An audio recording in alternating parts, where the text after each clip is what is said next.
Otváram pojednávanie vo veci týrania maloletej osoby jej zákonným zástupcom. Posaďte sa.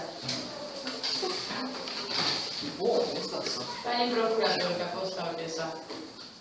Trváte na podanom návrhu? Áno, trváme. Ďakujem, sadnite si. Pán obhajca, súhlasíte s podaným návrhom? Nie, s týmto návrhom nesúhlasím. Posaďte sa. Pani prokurátorka, postavte sa a povedzte mi vzťah k dcére a vyjadrite sa k návrhu. Túto Magdalenku som spoznala v škôlke, kde sa kamaráti s mojou dcérou a už prvýkrát som si na nej všimla modriny a každý deň mala modriny. Raz prišla ku mne naozaj vo veľmi zlom stave a preto som ju zobrala k doktorovi. Ďakujem, sú to dobré úvahy. A potom som ju zobrala domov k jej mame, kde som ju našla spitu.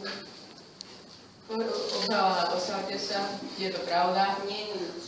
Ďakujem, postavte sa. Ďakujem, postavte sa, to bude zatiaľ stačiť. Pani obžalovaná, postavte sa a teraz sa vyjadrite k návrhu. Ja s týmto návrhom nesúhlasím. Svedčite som nikdy nežila, ani som ho netýrala. Na Magdalenku zbiehne ruku, ako každý rodič, len tak výchovne. To ešte malé dieťa nerozozná, či je to týrenie, alebo len taká výchovná. Ja mám Magdalenku veľmi rada. Ja by som ju ruku nikdy nechvívala. Ďakujem, posaďte sa. Predvolávam pána Ondúra.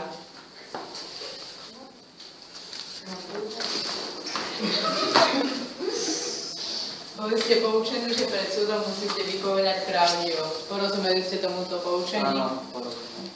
Povedzte mi, v akom vzťahu ste s oboma stranami. Ani obžalovanú poznám a úzok ani som pravda. Kade poznáte pani obžalovanú? Som jej sused. Ďakujem.